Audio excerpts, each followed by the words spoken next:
All right, guys. So the last time that we got together was in September of last year, and we did the first chapter of 2,000 Years of Christ's Power, the age of the early church fathers. La última vez que nosotros estamos juntos fue en septiembre 9 del año pasado y estamos en el libro de 2000 años del poder de Cristo por el doctor Nick Needham. So, si ustedes quieren el libro en español, lo pueden comprar, pero no lo tenemos aquí. Pero si lo quieren en inglés, aquí están los libros. Si quieren perseguir los otros, pero sí. So, all right. Why don't we begin? Awesome. Why is church history important? Church history is not a random human development. It is part of God's preserving his church, just as Christ promised, I will build my church, and the gates of hell shall not prevail against it. Matthew 16:18. ¿Por qué es importante la historia de la iglesia? La historia de la iglesia no es un desarrollo humano al azar. Es parte de cómo Dios preserva a su iglesia, tal como Cristo prometió. Edificaré mi iglesia y las puertas del Hades no prevalecerán contra ella. Mateo 16:18. Studying church history helps us believers see how God preserves his truth through persecution, how he raises up faithful teachers, how he protects the gospel despite corruption and error, and how he continues to sanctify his people over the centuries.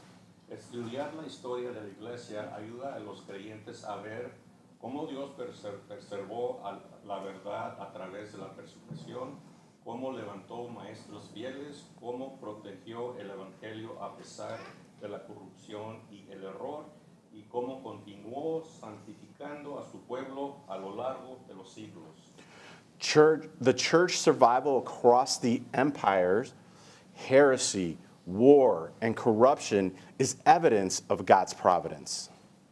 La supervivencia de la iglesia a través de imperios, herejías, guerras y corrupción se convierte en evidencia de la providencia de Dios. I did fail to mention that we're going to go through 4 points before we actually get to the Jesus movement. So, yeah.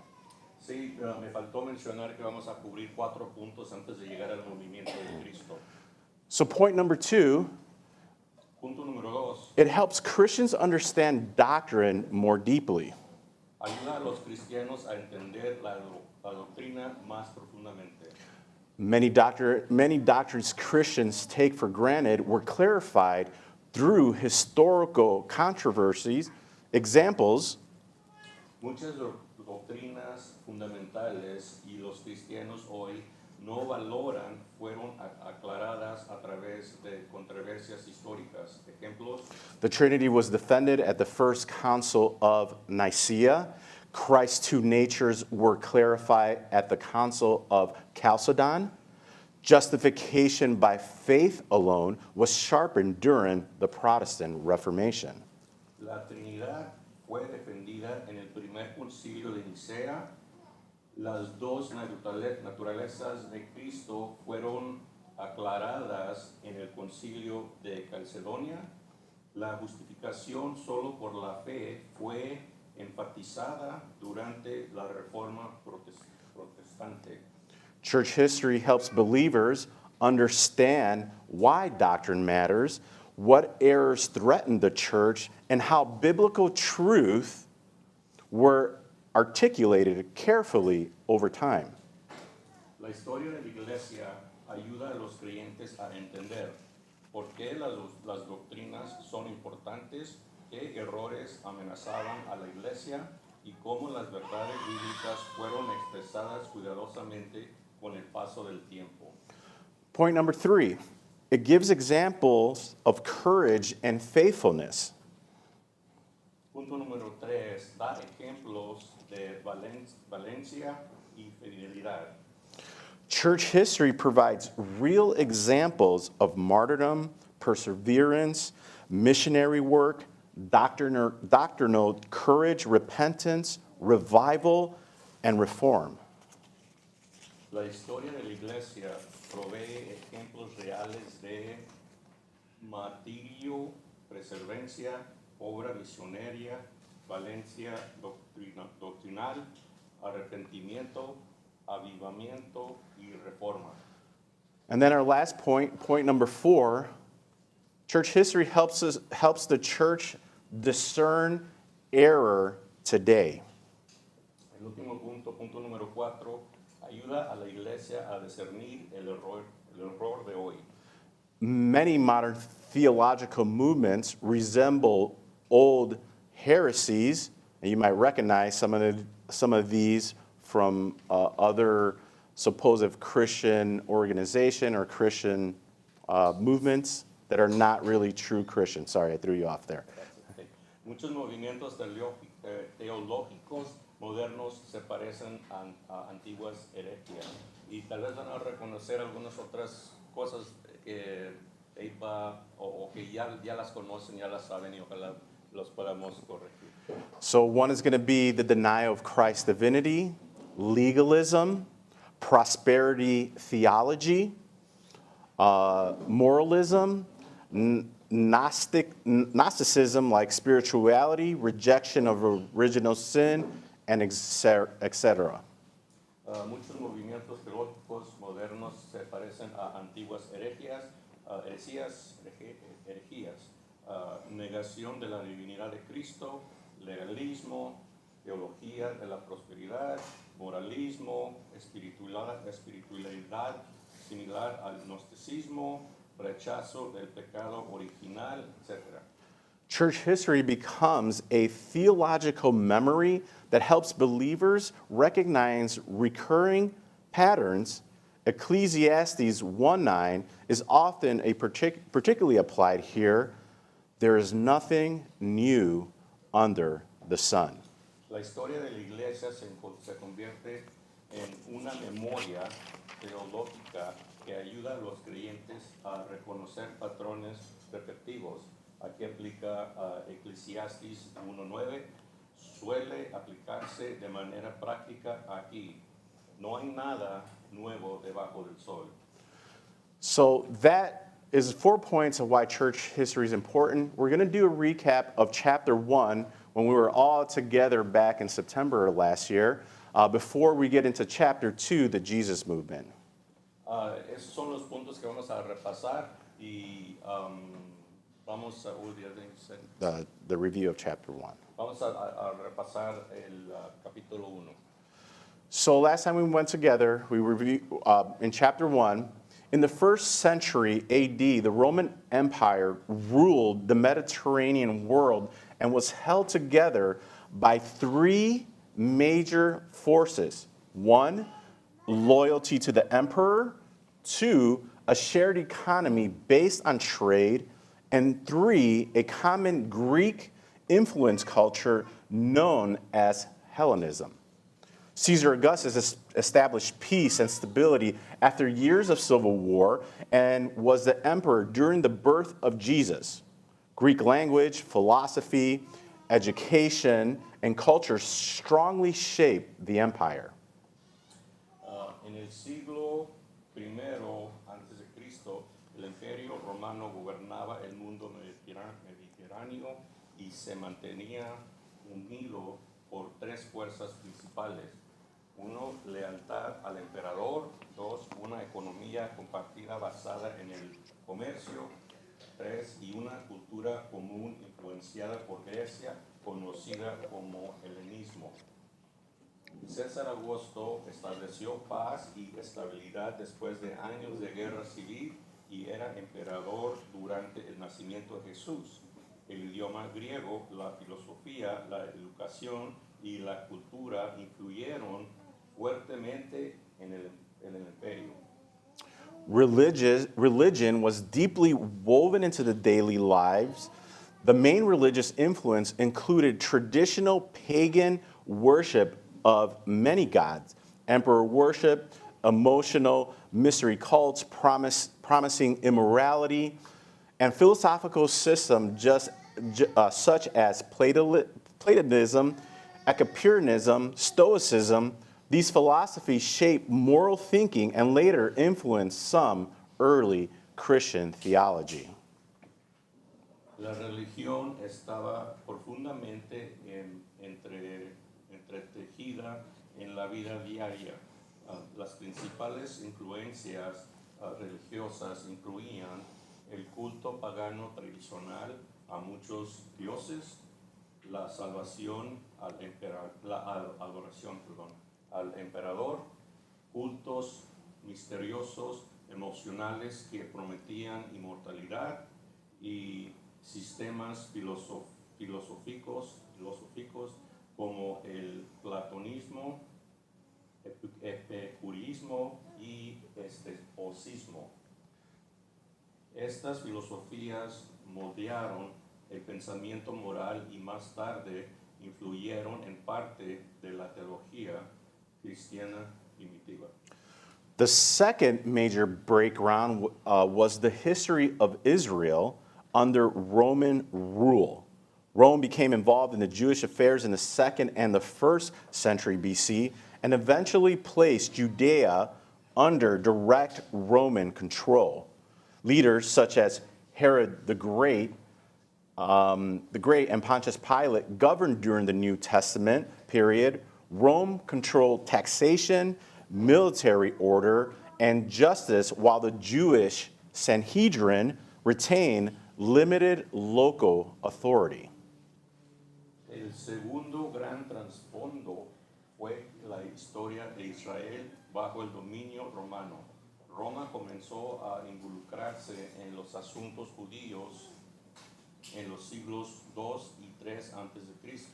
y eventualmente colocó a Judía bajo control directo romano.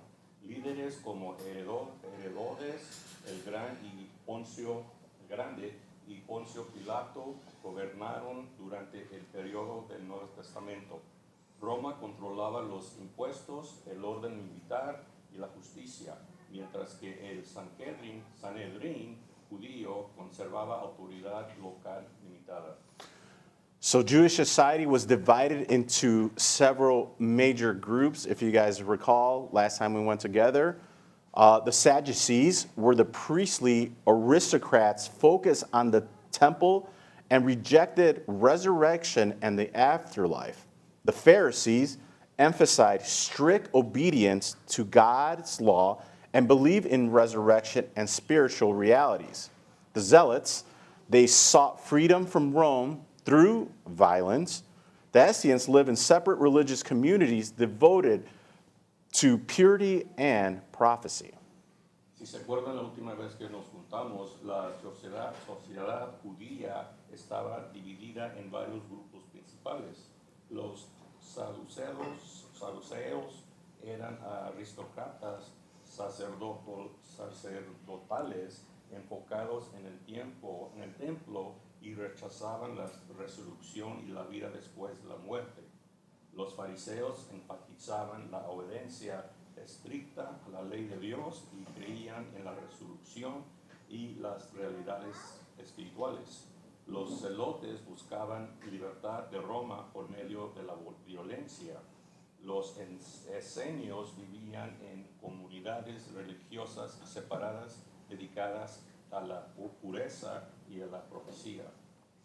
Most Jews actually lived outside of Palestine in the diaspora, scattered throughout the empire.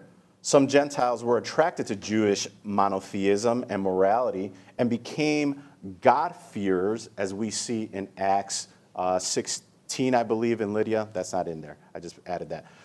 Though they often stopped short of a full conversion, tensions between Rome and the Jews steadily increased, setting the stage for later conflict and shaping the environment in which Christianity first spread. La mayoría de los judíos en realidad vivían fuera de Palestina, dispersos por todo el imperio en la dispara. Algunos, this is the yellow. Yeah, yeah, sorry. Perdón, aquí. Algunos gentiles eran atraídos por el monoteísmo y la moralidad y se volvieron, is that what that says? Okay. I'm sorry. Yeah. Perdón. Temerosos de Dios, aunque frecuentemente no llegaban a una conversión completa. These territories here. Yeah, that's a little tight. Yeah. Los temerosos de Dios, I think, yeah. Los temerosos de Dios entre Roma y los judíos aumentaron constantemente, preparando y el escenario para futuros conflictos y moldearon el ambiente en el cual el cristianismo comenzó a expandirse. So that is a recap of chapter 1 in a nutshell. So we see the tension that's going on, and now we go to chapter 2 to the Jesus movement. Si es que ese es el resumen del capítulo 1 del movimiento de Cristo, ahora vamos al capítulo 2.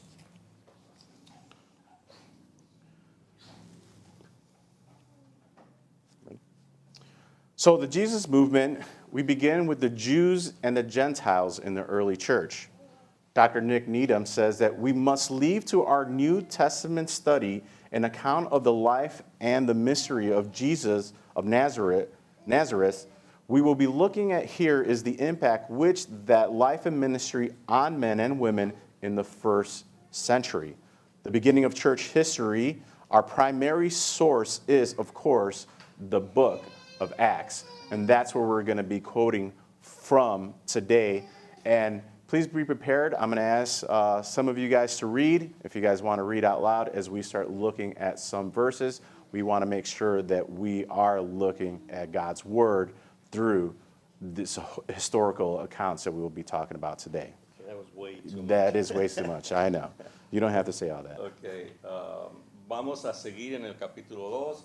Vamos a ver los estudios del Nuevo Testamento, de la vida y el ministerio de Jesús de Nazaret. Y les voy a pedir que se involucren, que tengamos discusión en este. So you can go ahead and read this part. I read that. Okay. Yeah. Okay. Vamos a estar. Oh, that's in here. Yeah. Okay. Debemos dejar el relato de la vida y el ministerio de Jesús de Nazaret para nuestros estudios del Nuevo Testamento.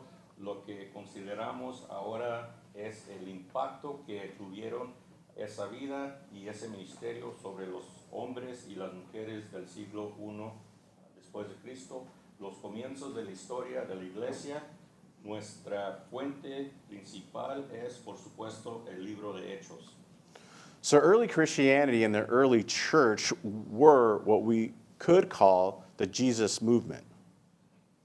El cristianismo antiguo y la iglesia primitiva conformaron lo que podríamos denominar el movimiento de Jesús. In its first year, this was a religious movement which blossomed exclusively within the confines of Judaism and revolved around Jerusalem as its spiritual home. The original followers of Jesus were all Jews, and they had no intention of being anything other than faithful and pious Jews. En sus primeros años fue un movimiento religioso que floreció exclusivamente dentro de los límites del judaísmo y que giró en torno a Jerusalén como hogar espiritual.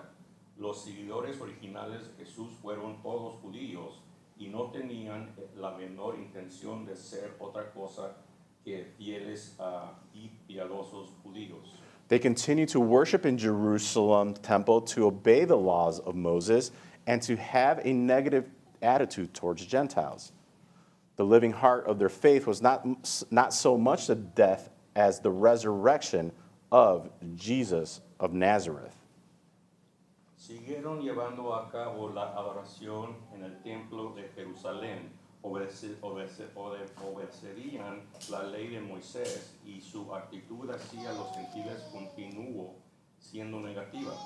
El centro vivo de su fe no era tanto la muerte, sino la resurrección de Jesús de Nazaret. And why is the resurrection important? Well, we can read that in 1 Corinthians 15, 19 to 29. ¿Y por qué es la resurrección importante? Lo podemos leer en 1 Corintios 15, 19 a 29. 19. If somebody can just read the first 4 verses on that, that would be great, English and Spanish. Si alguien lo puede leer en inglés y en español. 1 Corinthians 15, 19 to 29.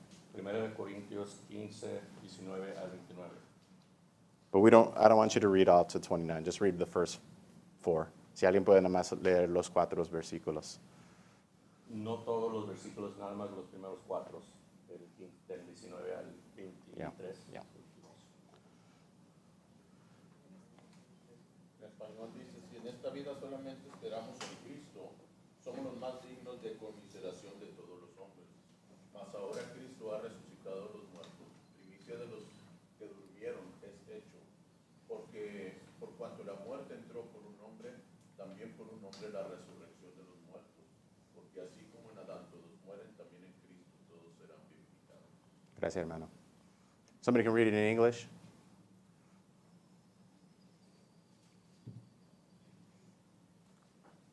If in Christ we have hope in this life only, we are of all people most to be pitied.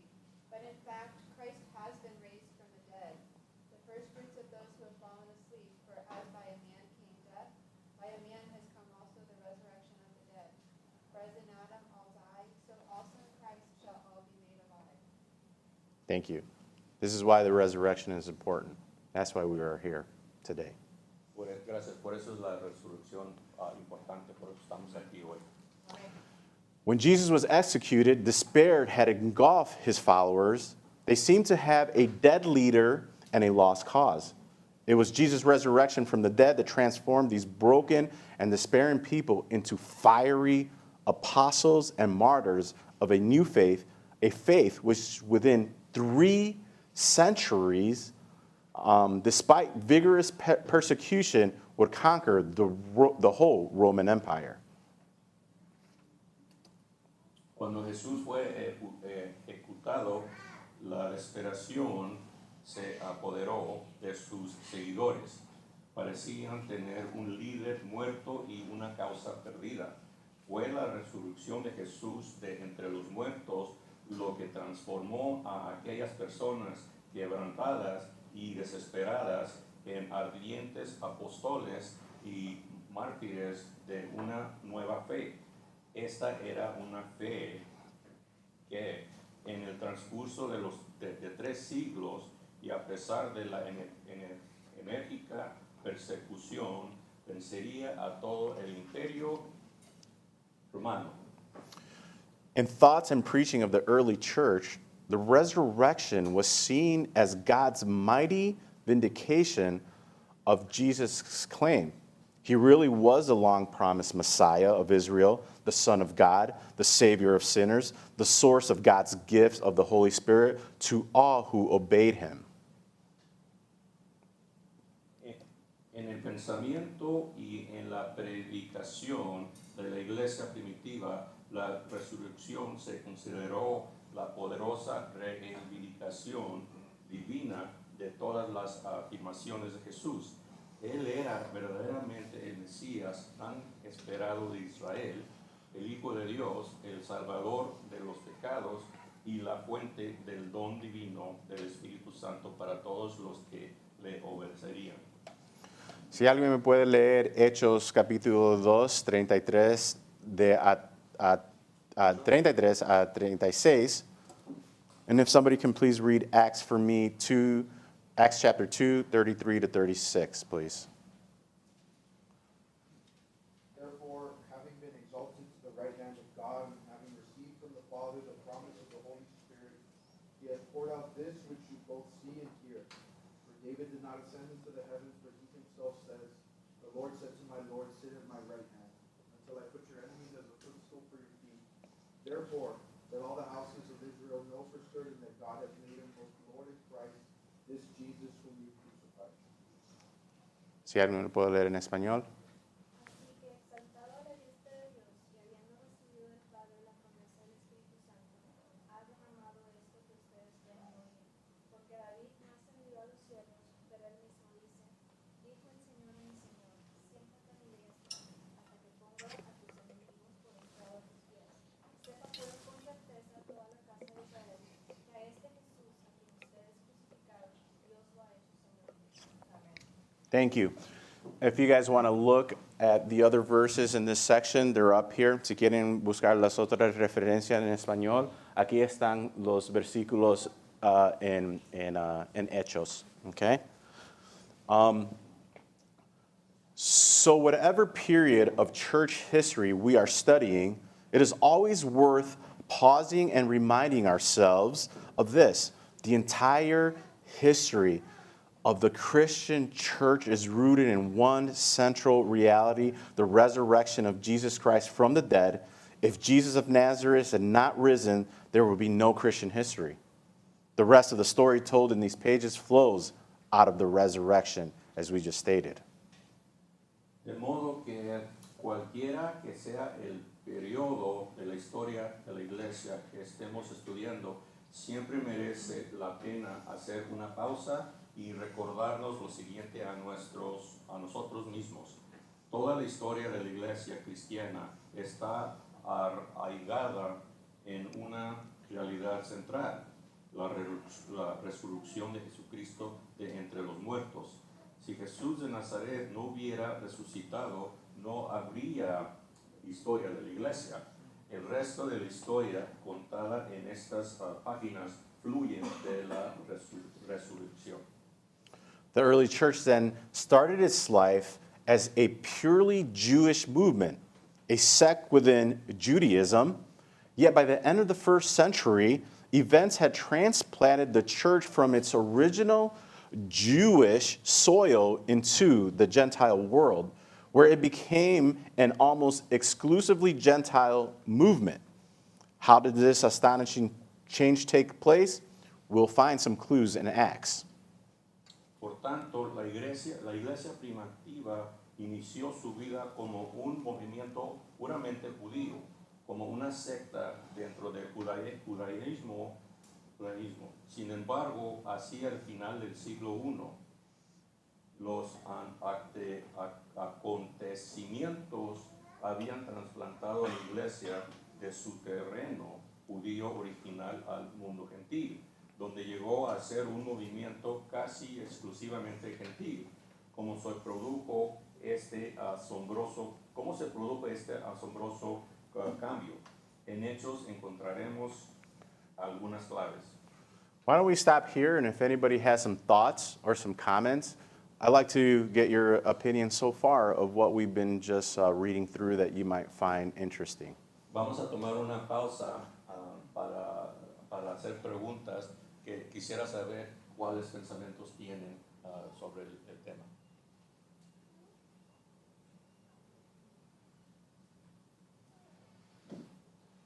Nobody? ¿Nadie?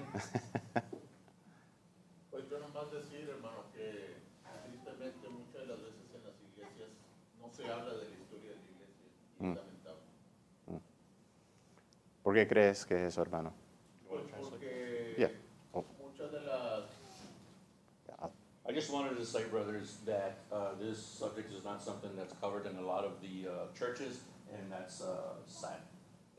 Porque como decías, muchas de las herejías que se ven ahora y malas prácticas no es nuevo, la iglesia ya se ha enfrentado a ese tipo de errores. So many of these errors are nothing new, and the church has already confronted some of these errors. That's good. Anybody else? ¿Alguien más? No? Oh, go ahead, Pastor. fact that it's mainly a Jewish identity, and then it changes to adopt into the Gentile. There's a lot of context in the New Testament epistles that comes into, right? If you think of Galatians and stuff, just the fact of the Jewishness of the church, and then how do we now, like Acts 15, the decision they made there, how do we incorporate this, and how the Lord guided through all that is so important. You want me to say it in Spanish? Yeah. El hecho de que es un libro mayormente, de que es un grupo mayormente judío, que luego se convierte en un grupo mayormente gentil, y cómo esa transición es tan delicada y cómo el Señor está guiando en eso, pero ese contexto nos ayuda a entender muchas de las epístolas como Gálatas, por ejemplo, Hechos capítulo 15, qué está pasando ahí en esa transición.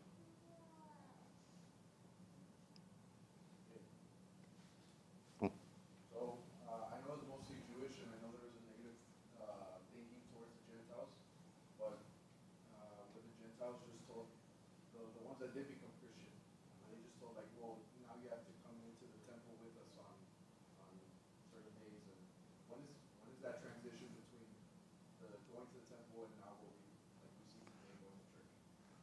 Ya sé que era principalmente judío, pero ¿cuándo ocurrió la transición de los gentiles a ir al templo? Like always, my friend here likes to get ahead of himself with a study.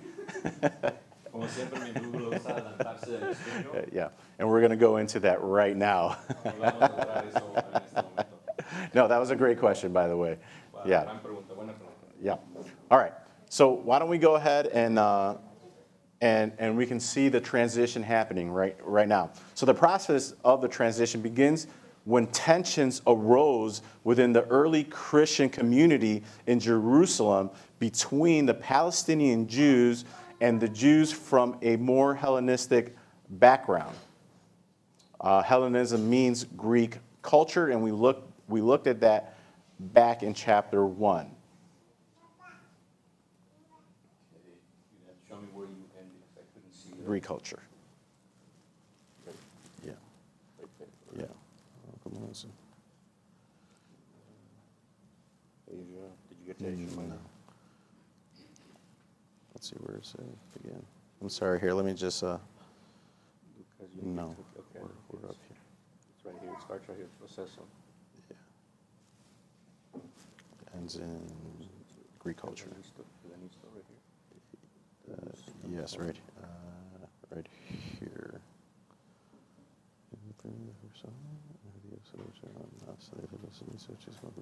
there. Okay.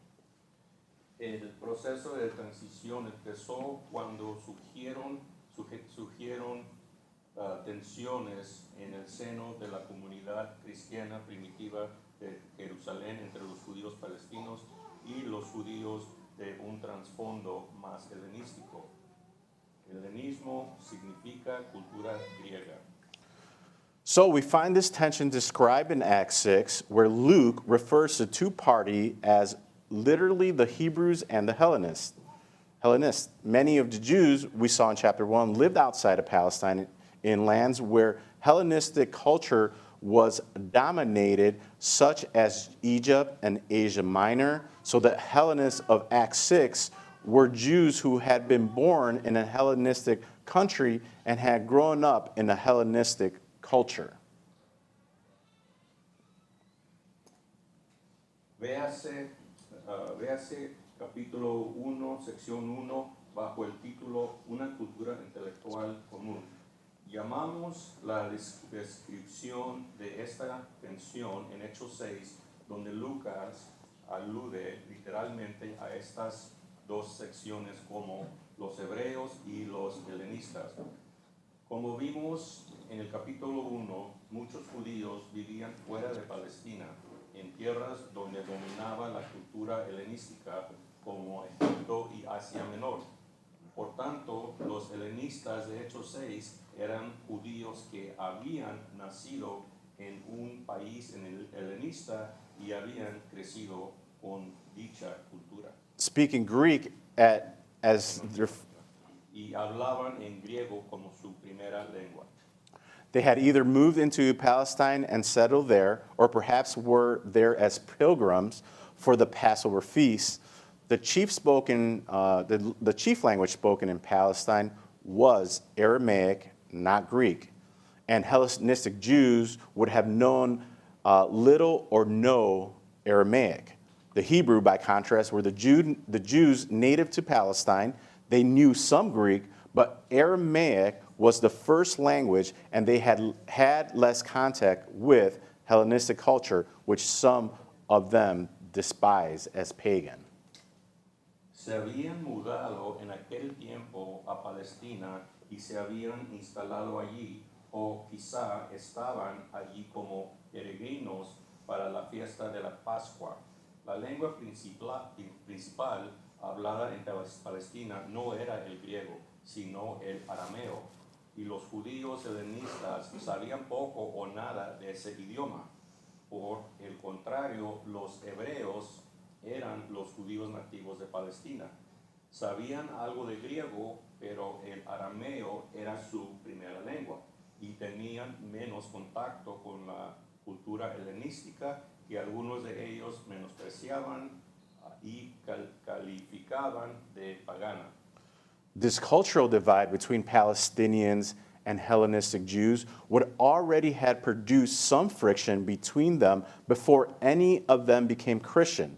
The problem was that the Palestinians thought themselves as true Jews, born and brought up in the Jewish homeland which God has given to their ancestors, and they looked on the Hellenistic Jews as partly foreign, perhaps corrupted by the contact with pagan society. Esta división cultural entre judíos palestinos y judíos helenistas ya habría producido fricción antes de que se hubieran producido entre ellos las primeras conversiones al cristianismo.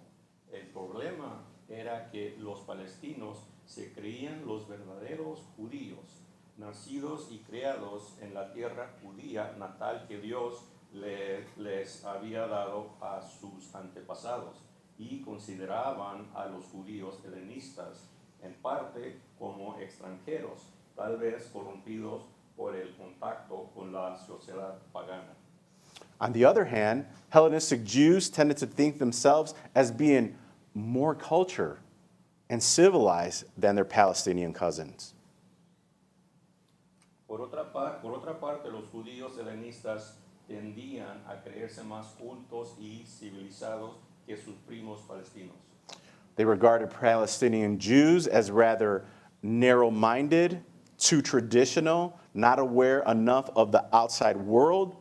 This description of Palestinian Hellenistic Jews applied only in a general way to what most of them tended to be like. Los consideraban intolerantes, demasiado tradicionales y no lo suficiente actualizados al mundo exterior. Esta descripción de los judíos palestinos y helenistas solo se aplicaba de un modo general y estaba basada en cómo tendían a ser la mayoría de ellos, pues había excepciones. The most notable exception was the Apostle Paul, who was brought up in a Hellenistic city, the city of Tarsus in Asia Minor, which is modern-day Turkey, but surpassed even the Palestinian Jews in his intolerant zeal for traditional Judaism before his Damascus Road experience convinced him that Jesus was the Messiah.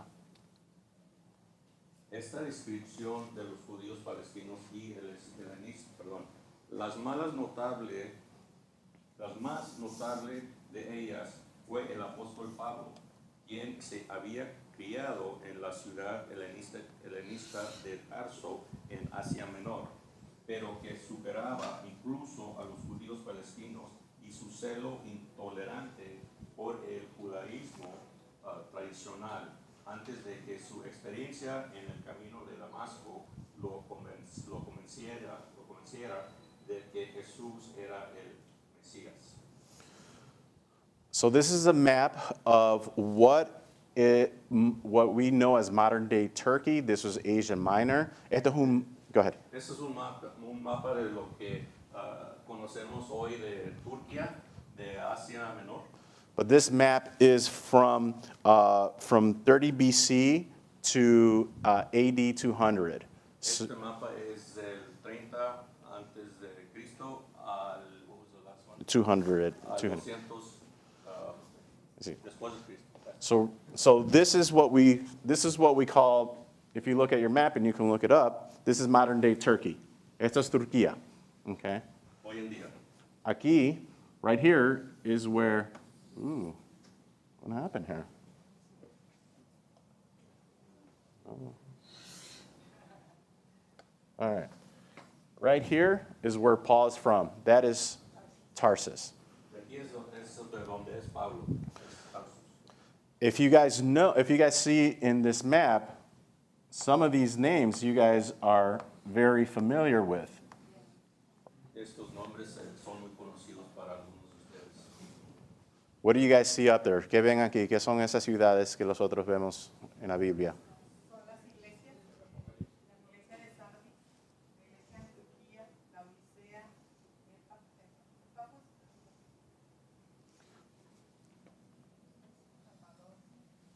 Do you guys know who talks about Cappadocia? ¿Saben quién habla de Cappadocia en la Biblia? ¿Cuál apóstol?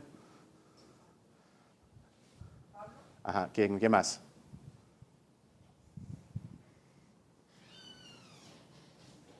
Les doy $100 si alguien me lo contesta. So, en 1 Peter, en el primer libro de Pedro, Pedro habla de esta ciudad.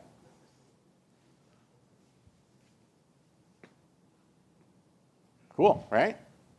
All right. Suave. Okay. Me gustan los mapas. All right. nos da idea mejor, cuando ponen mapa nos da. Sí. Gives us a good idea when you put up the maps. All right. Can you say that in English? Say what? Oh, yes. As we can see here is that I was just some of the churches that we see are going to see in Revelation, we'll see in Acts, Sardis, Ephesus, Laodicea, Antioch, Galatia, Cappadocia. You'll see Peter talks about this in 1 Peter in the verse when he is writing to the elect. He starts mentioning a lot of these cities on the map. Nada más tradució lo que ya dijo. So, all right. Hermano, Pedro está diciendo que de ahí de esos lugares fueron expatriados, o sea, fueron sacados. De ahí de Capadocia, es lo que está diciendo el apóstol Pedro, ¿verdad? Sí, Fueron a los elegidos a los elegidos. de esa parte, sí. es lo que está diciendo. So let's move on. Yeah. You're saying that Yeah, some sorry. of those were Yeah. kicked out of there, right? Yes. From that area there. Some of the chosen ones, is that correct? Yes. All right. We have, we'll finish up in 5 more minutes, and we're not going to get through everything today. No vamos a tener que ir en todas las partes hoy día, pero vamos a terminar en 5 minutos. So pues, si tienen preguntas o comentarios. If you guys have any questions or comments, we'll finish up in 5 minutes. So we'll continue on. This existing problem between Palestinian and Hellenistic Jews carry over into the Jesus movement. Jesus of Nazareth had followers from both the Hellenistic and Palestinian section of the Jewish people, and the friction between them continued despite their common faith in the risen Messiah.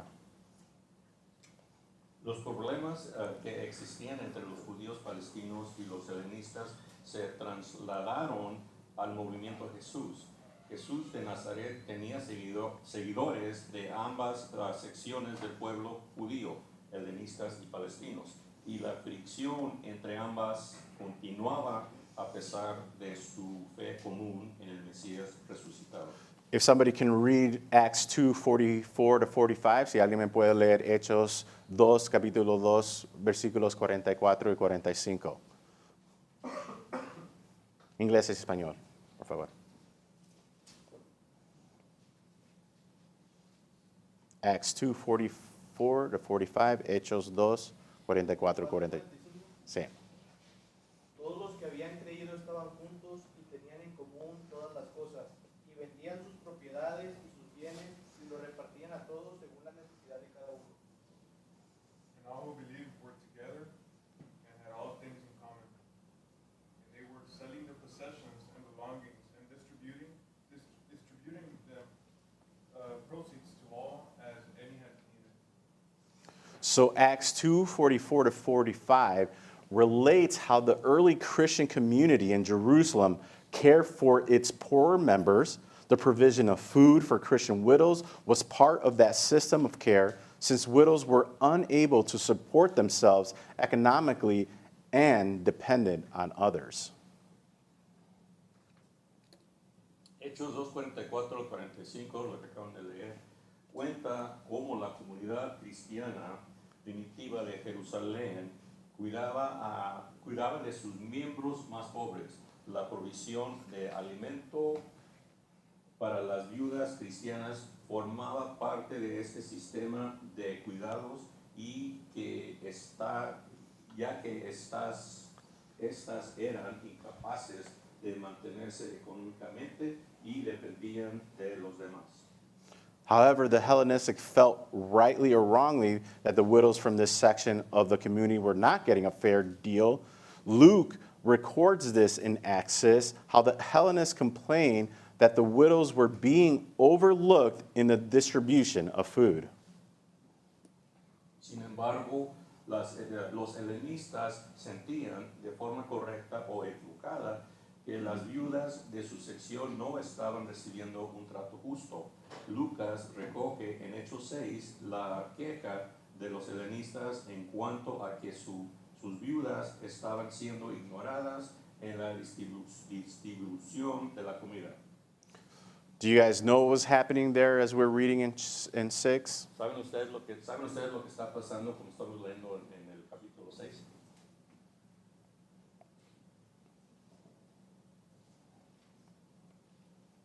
No? Well, we'll read this part. Now, in these days, when the disciples were increasing in numbers, complaints of the Hellenists arose with the Hebrews because of the widows were neglected on daily distribution.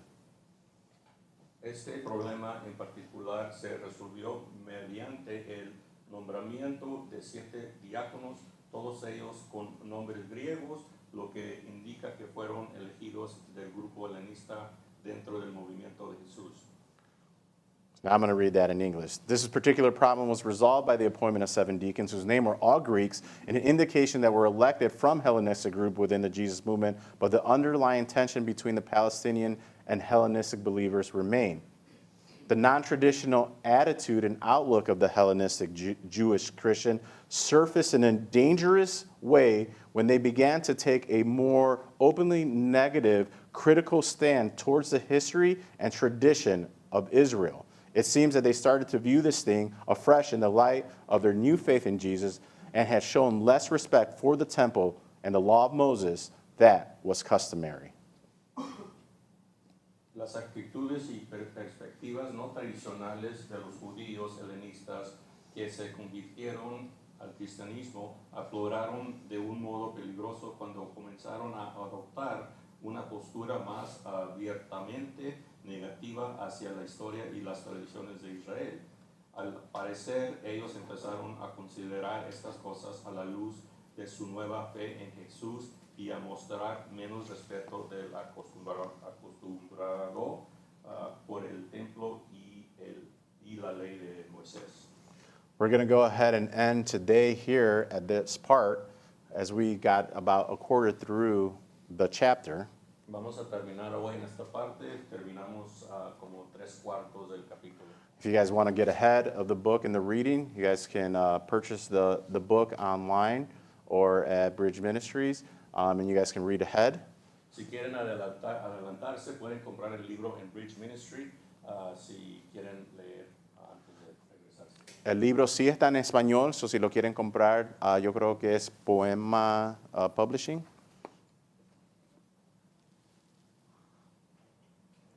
No. Aquilas. La publicación de Aquilas y lo pueden comprar en español si quieren a leer la historia de la iglesia. Any questions? Preguntas? Comments? Comentarios. Dice. He did better than me. Before we end. No? We're all good? ¿También? Okay. Okay, vamos a orar. Let's pray. Dear Heavenly Father, just thank you for this time. Again, just amazing that what we see in church history and what have you done. Thank you as you have allowed us to come and worship you this morning, Lord, that you may get all the glory, honor, and praise. Thank you for my brothers and sisters in Christ. Continue to grow them spiritually, Lord. Lord, continue to just nourish this church in your truth. And we pray all this in your holy name. Amen. Gracias, Padre, por este tiempo que estamos juntos. Gracias por este tema de la historia de Cristo, de la iglesia. Gracias que nos trajiste todos juntos, que sea todo para tu gloria. Pido tus bendiciones sobre todos los hermanos y que nos ayudes a todos a crecer y que crezcamos de una manera verdadera y que sigamos adelante en la verdad, en el nombre de Cristo.